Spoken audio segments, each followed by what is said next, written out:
আমি ডক্টর অনুপম সরকার। প্রতিদিনের মতো আজকেও আমি ফার্স্ট স্টেজ অফ ট্রিটমেন্টের হোমিওপ্যাথি এবং বায়োকেমিকের যেসব ওষুধগুলো আমরা প্রয়োগ করতে পারি সেই সম্পর্কে বলছি। আজকের এটা আমার 14তম ভিডিও। আজকের বিষয় হচ্ছে শিশু উদরাময় বা চাইল্ড ডায়রিয়া।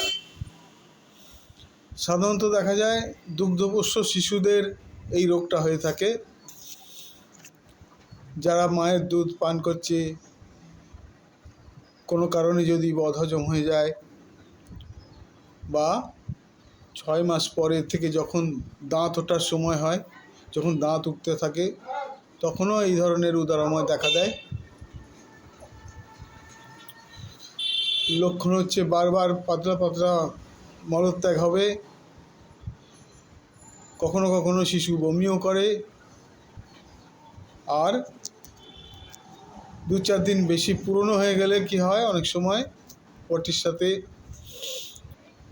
অল্প অল্প রক্তে ছিটে আসতে পারে, রক্তও আসতে পারে। আবার দেখা যায় কি, অনেক সময় মল রাখা থাকলে কাপড়ে টাপড়ে রাখা যদি থাকে, দেখা যায় যে একদম সবুজ ঘাসের মতো রং হয়ে যায়। সেটাকে তখন গ্রেইন ডায়রিয়াও বলা হয়। তো আমাদের ওষুধ হলো, যদি বাচ্চা বারবার বমি করে, তার সঙ্গে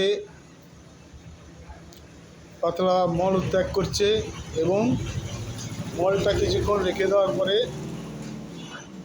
সবুজ হয়ে যাচ্ছে, সেক্ষেত্রে আমাদের প্রথম ওষুধ হবে ইপিকাক 200। এটা দিনে 3 বার করে 2 দিন দিলেই যথেষ্ট। 2 দিনেই সাধারণত বাচ্চা ঠিক হয়ে যায়।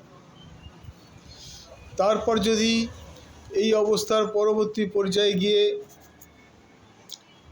বাচ্চার মলের সাথে রক্তের ছিটে আসে, অল্প স্বল্প রক্ত আসে, এবং সেই সঙ্গে বাচ্চার যদি জ্বর হয়, তখন আমরা তাকে দেব বেলেডোনা 30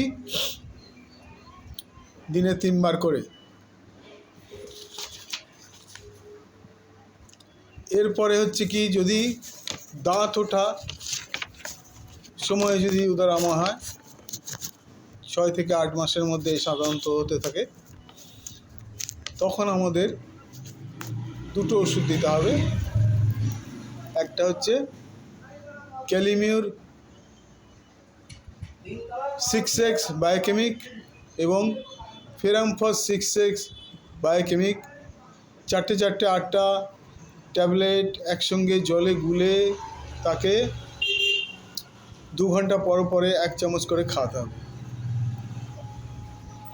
আর এর সঙ্গে হোমিওপ্যাথি ওষুধ হচ্ছে রিউম 30, এটা দিনে 2 বার, সকালে বিকালে, এবং ন্যাট্রামফস 30, এটাও দিনে 2 বার, দুপুরে ও রাতে। আবার দেখা যায় শিশু অনেক সময় খুব কান্নাকাটি করছে, পায়খানার সঙ্গে রক্তও আসছে, ঠিকমতো খেতে চাইছে না এবং খুবই বিরক্ত হচ্ছে। সেই ক্ষেত্রে ওষুধ হবে আমাদের ক্যামোমিলা 30, দিনে 3 বার করে। আর এর সঙ্গে একবার মনে রাখতে হবে যে যেসব বাচ্চা স্তন্যপান করেন মায়ের, সেই সব বাচ্চাদের ওষুধ খাওয়ানোর সঙ্গে সঙ্গে বাচ্চার মাদেরও 2 বার করে সেই ওষুধটাই খাওয়াতে হবে, যতদিন না ডায়রিয়া ঠিক হয়। আজকে এই পর্যন্ত। সবাইকে আমার আন্তরিক শুভেচ্ছা, এবং আশা করি আপনারা আগের মতো এবারেও আমার ভিডিও লাইক, সাবস্ক্রাইব এবং শেয়ার করবেন। সবাইকে ধন্যবাদ। নমস্কার।